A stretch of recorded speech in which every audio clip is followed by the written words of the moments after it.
Assalamualaikum warahmatullahi wabarakatuh. Halo semuanya, ketemu lagi dalam pembelajaran sejarah Indonesia di minggu keempat ya. Hari ini karena kita sudah mulai masuk ke dalam tema tematik, maka Ibu akan membahas materi yang berkaitan dengan tema tematik di jurusan kalian, yaitu adalah OTKP. Nah, di sini Ibu akan membahas mengenai sejarah kearsipan pada masa zaman kolonial Belanda. Nah, kenapa sih Ibu harus mengambil masa kolonial Belanda? Karena perlu kalian ketahui, arsip-arsip kita itu banyak disimpan di Belanda hingga detik ini. Nah, kalau misalnya kalian pahami juga kenapa bisa sampai di Belanda, karena memang notabene kita adalah wilayah bekas jajahan kolonial Belanda, seperti itu. Untuk lebih jelasnya nanti akan Ibu jelaskan di dalam penjelasan materinya. Nah, hari ini kita akan mulai dulu dari latar belakangnya dulu nih, dari bagaimana sih Belanda itu bisa masuk ke Indonesia. Nah, oke, kita mulai aja ya. Silahkan disimak slideshow-nya dan dipahami. Dan Ibu mohon untuk dicatat ya materinya. Terima kasih. Sejarah kearsipan pada masa kolonialisme Belanda. Kita mulai dari kedatangan bangsa Belanda ke wilayah Indonesia. Oke, kedatangan dari bangsa Belanda ke wilayah Indonesia ini tidak terlepas dengan penjelajahan samudra yang dilakukan oleh bangsa Eropa ke wilayah Asia atau ke wilayah timur. Nah, di sini pada saat itu bangsa Eropa berlomba-lomba untuk mencari yang namanya dunia timur. Ini juga sebenarnya nanti akan Ibu jelaskan lagi ya. Kenapa bangsa Eropa mencari dunia timur? Notabene mereka mencari yang namanya rempah-rempah. Jadi seperti yang kita ketahui semua bahwa Indonesia ini adalah negara yang kaya akan rempah-rempah. Nah, hal inilah yang akhirnya menjadi salah satu faktor bangsa Eropa banyak berdatangan ke wilayah Nusantara. Makanya kalau kalian ketahui kan kita dijajah oleh beberapa negara ya. Nah, di sini salah satunya adalah kedatangan bangsa Belanda ke Indonesia. Mereka melakukan penjelajahan samudra untuk mencari dunia timur, termasuk Belanda melakukan penjelajahan untuk mencari dunia timur, karena pada saat itu tidak ada pesawat, tidak ada jalur darat, apalagi jalur darat ya, tidak ada pesawat. Nah, akhirnya mereka hanya mengandalkan menggunakan perahu seperti itu. Nah, makanya disebut dengan penjelajahan samudra. Oke. Di sini tahun 1594 Barents mencoba berlayar untuk mencari dunia timur atau tanah Hindia melalui daerah Kutub Utara.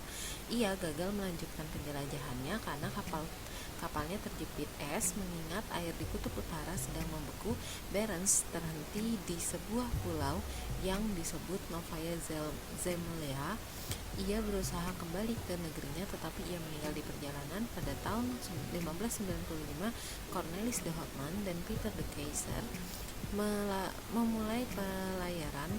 Kedua pelaut ini bersama armadanya melakukan pelayaran mencari daerah asal rempah-rempah ke arah timur, mengambil jalur seperti yang ditempuh oleh Portugis. Pada tahun 1596, Cornelis de Houtman bersama armadanya berhasil mencapai Kepulauan Nusantara. Ia dan rombongan mendarat di Pulau Banten, di Banten.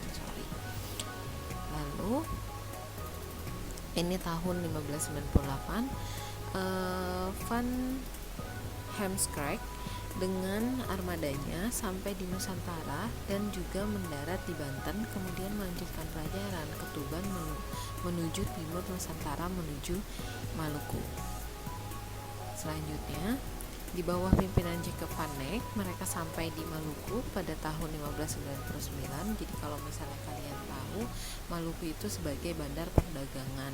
Jadi Indonesia sendiri atau Nusantara, lebih tepatnya Nusantara, pada saat itu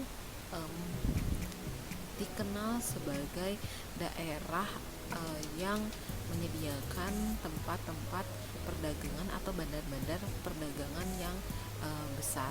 Dan juga ini dikarenakan karena posisi Indonesia itu dilalui atau masuk ke dalam jalur sutra atau jalur yang digunakan oleh para pelayar untuk masuk ke wilayah timur seperti itu. Terus ada juga Abel J. Tasman berlayar mencapai perairan di sebelah tenggara Australia. Pada tahun 1642, ia menemukan sebuah pulau yang kemudian dikenal dengan nama Pulau Tasmania dan Selandia Baru, serta melihat Kepulauan Fiji pada tahun 1643.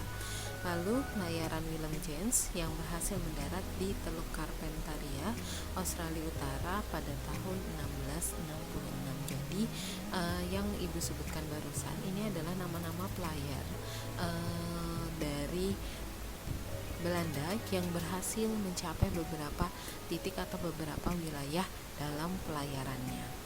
Nah, yang tadi masuk ke wilayah Indonesia adalah Cornelis de Houtman yang sampai pertama kali di daerah Banten. Kita lanjutkan. Ini tokohnya. Yang pertama itu ada Willem Barents yang tadi pertama kali melakukan perjalanan yang tadi ibu sebutkan. Lalu ada Cornelis de Houtman, dia yang sampai ke wilayah Banten. Lalu ada juga Jacob van Heemskerck, lalu Jacob van Eyck, ada Abel J. Tasman, dan juga Willem James. Oke, ini tokoh-tokohnya. Selanjutnya ada latar belakang kedatangan Belanda ke Indonesia. Ini latar belakangnya. Yang pertama, berkaitan dengan kota Konstantinopel jatuh ke tangan bangsa Turki Utsmani pada 1453 Masehi. Nah, di sini ini yang menjadi alasan utama semua bangsa Eropa, beberapa bangsa-bangsa besar di Eropa pada saat itu melakukan penjelajahan samudra untuk mencari dunia timur. Singkatnya adalah kota Konstantinopel ini adalah kota perdagangan terbesar di Eropa pada saat itu, di mana Konstantinopel ini menyediakan seluruh kebutuhan dari masyarakat Eropa. Nah, di sini di Konstantinopel ini juga sebagai tempat pertemuan dari para pedagang dari seluruh wilayah di dunia pada saat itu.